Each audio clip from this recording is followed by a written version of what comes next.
People often say just believe in yourself. But what does that really mean? Does it mean you should blindly trust that things will work out?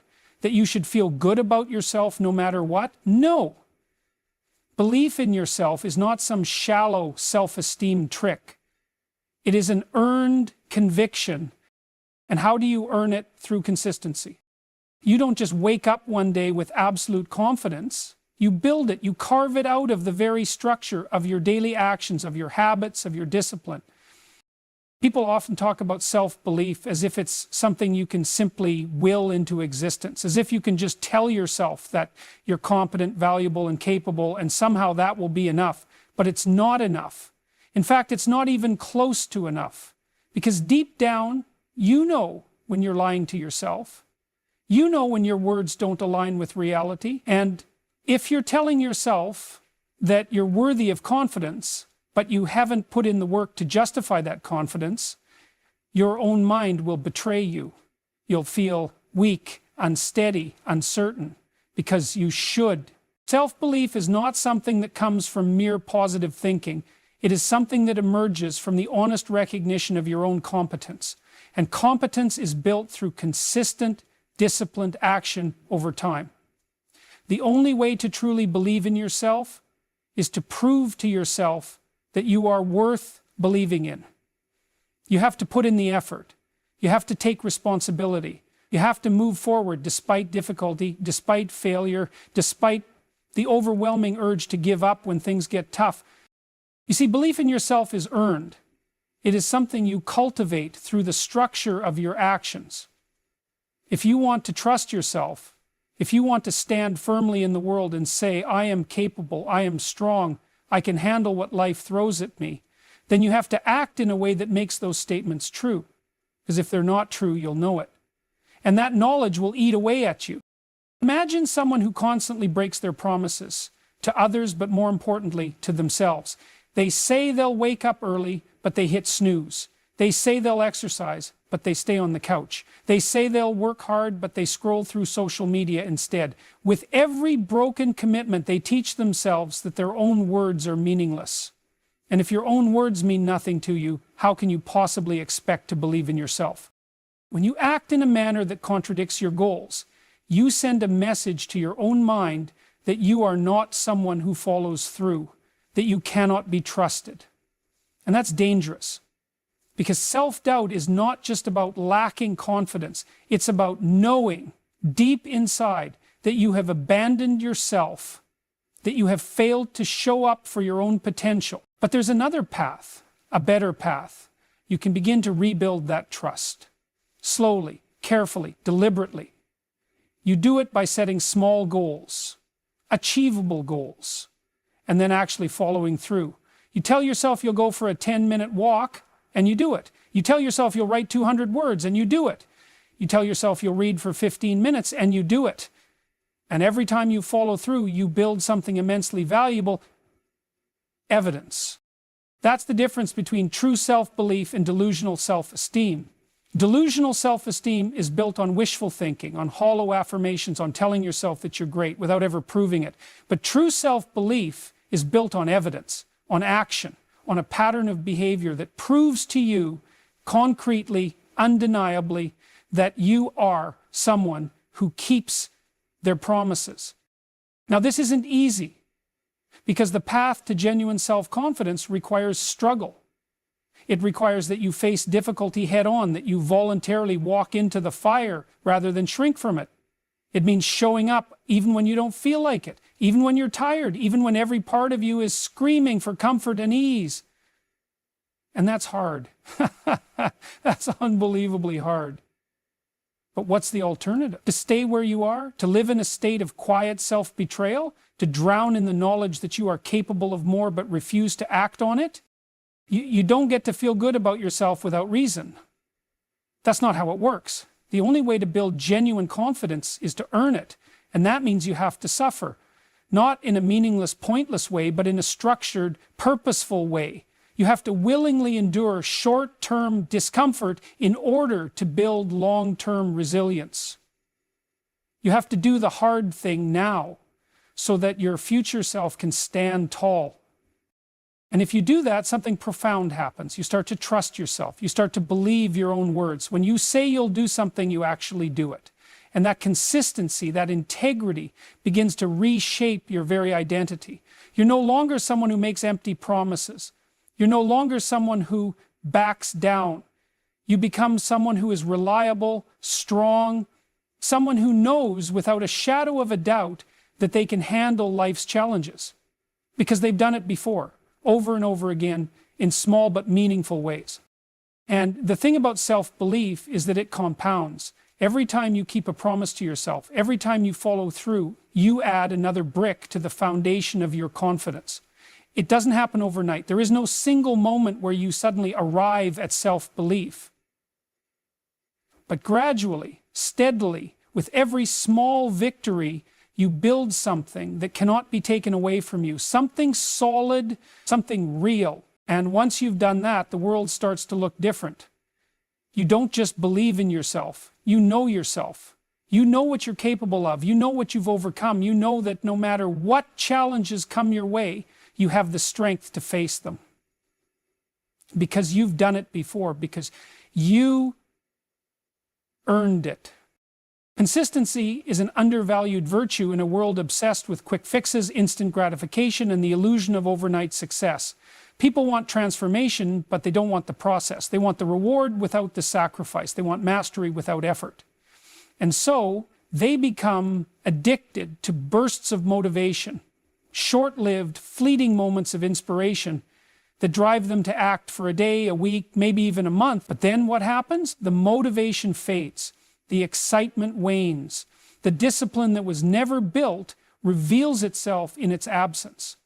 And suddenly, they are back where they started.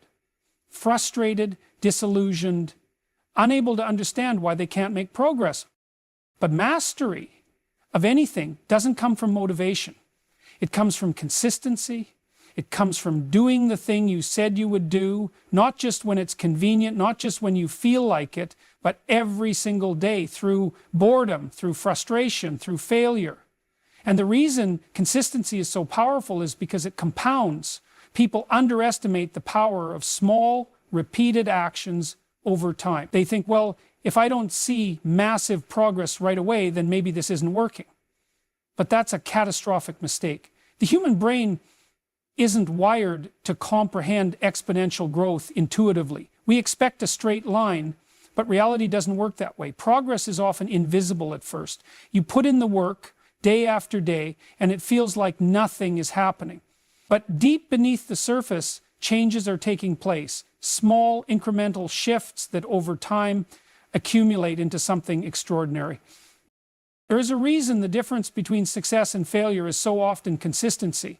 It's not talent. Talent matters, but it is wildly overrated. Plenty of talented people accomplish nothing because they lack discipline.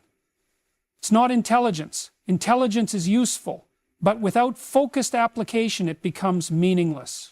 What truly separates those who succeed from those who don't is the ability to show up every single day and put in the work, regardless of how they feel, regardless of external circumstances, regardless of whether or not anyone is watching. And that's hard. That's unbelievably hard, because everything in you will resist it. Your own mind will try to deceive you. It will tell you that you deserve a break, that skipping just one day won't matter, that you can always start fresh tomorrow. But that's a lie, because skipping one day makes it easier to skip the next, and then the next. And before you know it, the momentum you worked so hard to build has vanished, and you're back to square one. That's how people spend years, sometimes decades, stuck in the same place, making the same promises to themselves over and over again, only to break them at the first sign of discomfort. But if you understand the power of consistency, you begin to see things differently. You begin to realize that every single choice matters. Not just the big dramatic ones, the small ones. The seemingly insignificant decisions you make on a daily basis are shaping who you become. Every time you push through resistance and do what needs to be done, you are reinforcing an identity. I am someone who follows through. I am someone who does the work. I am someone who keeps going no matter what. And that identity, built through repeated action, is what transforms you. This is why the greatest individuals in history, the ones who changed the world, who redefined their fields, who reached the pinnacle of human potential, all had one thing in common: relentless consistency. They weren't always the smartest, they weren't always the most naturally gifted, but they were the ones who refused to stop. They were the ones who showed up day after day, year after year, long after everyone else had given up. And because of that, they ascended to levels most people can't even comprehend. It's the writer who writes every morning, even when they don't feel inspired. It's the athlete who trains in the dark long before anyone is watching. It's the entrepreneur who builds, who iterates, who adapts, long before success is visible. These people don't rely on motivation. They don't wait for the perfect moment. They understand something fundamental. Excellence is built in the mundane, in the unglamorous, in the daily execution of small, difficult tasks. And yet people make the mistake of believing that consistency is boring, that it lacks excitement, that it's rigid. But that's not true. Consistency is liberating. Because when you commit to it, when you truly embrace it, you no longer have to rely on willpower. You no longer have to waste energy debating whether or not you should take action. The decision has already been made. You don't negotiate with yourself. You don't give yourself an escape route. You simply do the thing because that is who you are. And what happens when you do this for long enough? You become something different. You become someone different. You transcend who you were, not through a single moment of transformation, but through 1,000 small, deliberate actions. You wake up one day and realize that you are no longer struggling to force yourself to act. It has become a part of you. The discipline is ingrained, the work is second nature. And because of that, the results, once distant, once seemingly impossible, begin to appear. But not because you were lucky, not because you were chosen, but because you chose every single day to persist. People wait. They wait for the right moment. They wait for the perfect opportunity. They wait until they feel ready. And what happens? Days pass, weeks, months, years. And one day they wake up, look back, and realize they've spent their entire lives waiting for something that was never going to come. Because readiness is a myth. It is a falsehood, a self-imposed illusion that justifies inaction. The longer you entertain it, the deeper it burrows into your psyche, wrapping around your potential like a parasite, draining you of the very thing that could save you: movement. People tell themselves they need motivation before they act. But that's the wrong way to think about it. That's backward. You don't wait for motivation. You act first and the motivation follows. Action generates momentum. It creates movement where there was once stagnation. It turns possibility into reality. But you'll never understand that if you keep waiting for the perfect moment. Because let me tell you, there is no perfect moment. There is only now. There is only this second right here, right now, and the choice in front of you to move or to remain static. And if you choose to remain static, if you let hesitation win, then you are choosing failure. Hesitation is the enemy. It is the small, creeping voice that whispers doubt into your mind. It tells you that you should wait until you feel more confident, until you have more information, until the stars align in just the right way. But that voice is not your ally. It is the voice of fear masquerading as reason. And if you listen to it, if you let it dictate your actions, then you will spend your life paralyzed, trapped in a cycle of endless preparation that never leads to execution. And the tragedy of it all is that the people who fall into this trap aren't lazy, they're not incompetent, many of them are brilliant, they have ideas, they have ambition, they have talent, but none of that matters if they don't act, because the world does not reward potential, it rewards execution. It rewards those who have the courage to take the first step, even when they're unsure, even when they're afraid, even when they don't feel ready.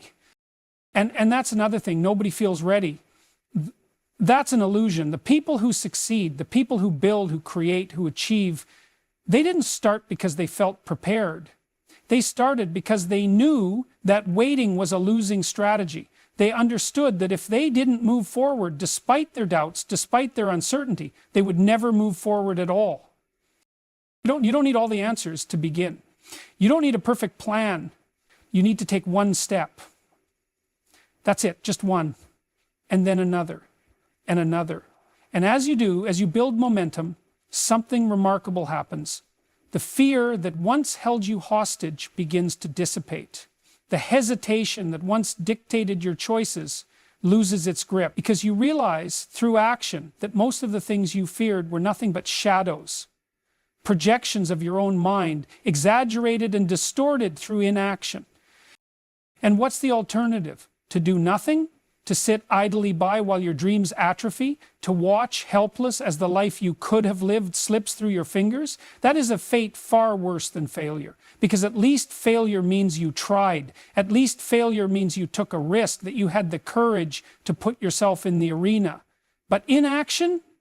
That leads only to regret, and regret is a terrible thing. It is the knowledge that you had an opportunity and you squandered it. That you could have been something more, but you chose comfort over challenge. That you let fear dictate your destiny. So you must act.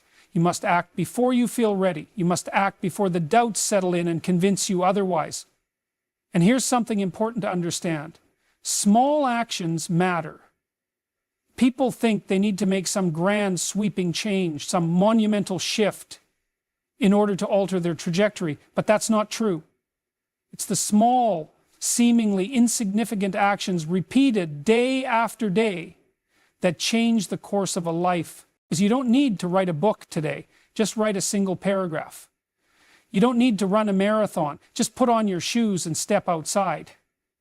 You don't need to have everything figured out. You just need to take one step forward, even if you don't know exactly where it will lead. Because once you start moving, the path begins to reveal itself. And here's the thing. Action is a skill. The more you practice it, the easier it becomes. The first time you push through hesitation, it's hard. The second time, it's slightly less hard. And then, over time, you develop a habit of action.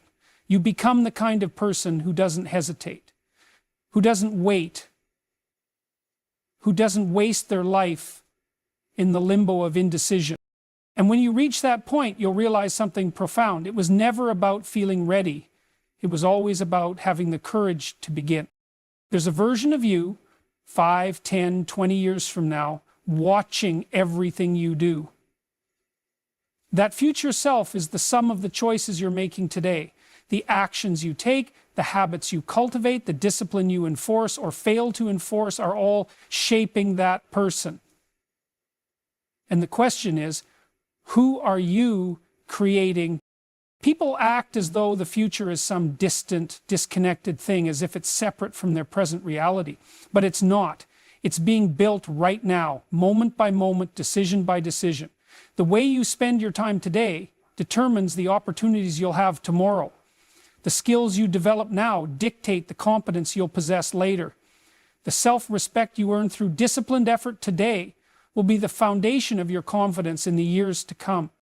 And yet, so many people betray their future selves.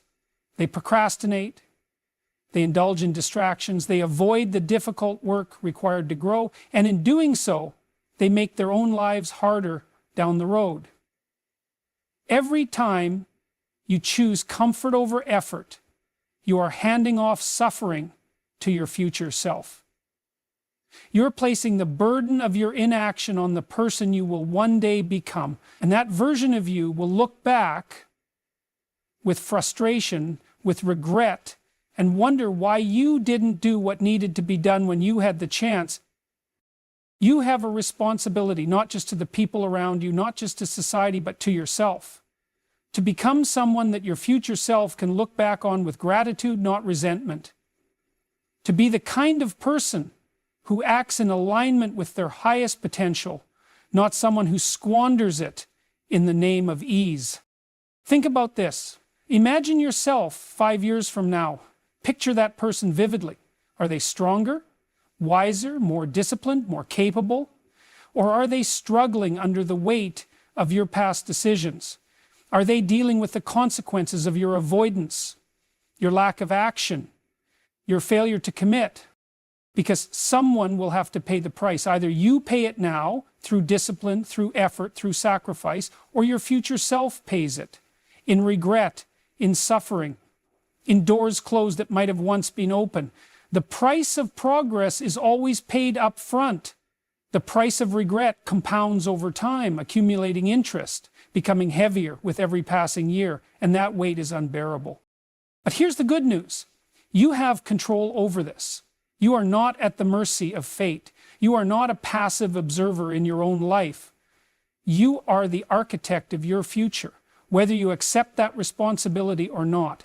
And every single action you take, however small, either moves you closer to the person you want to become or further away from it. People think they need some grand revolutionary change to alter their trajectory, but that's not true. It's not about one massive decision. It's about the small, consistent choices you make every day.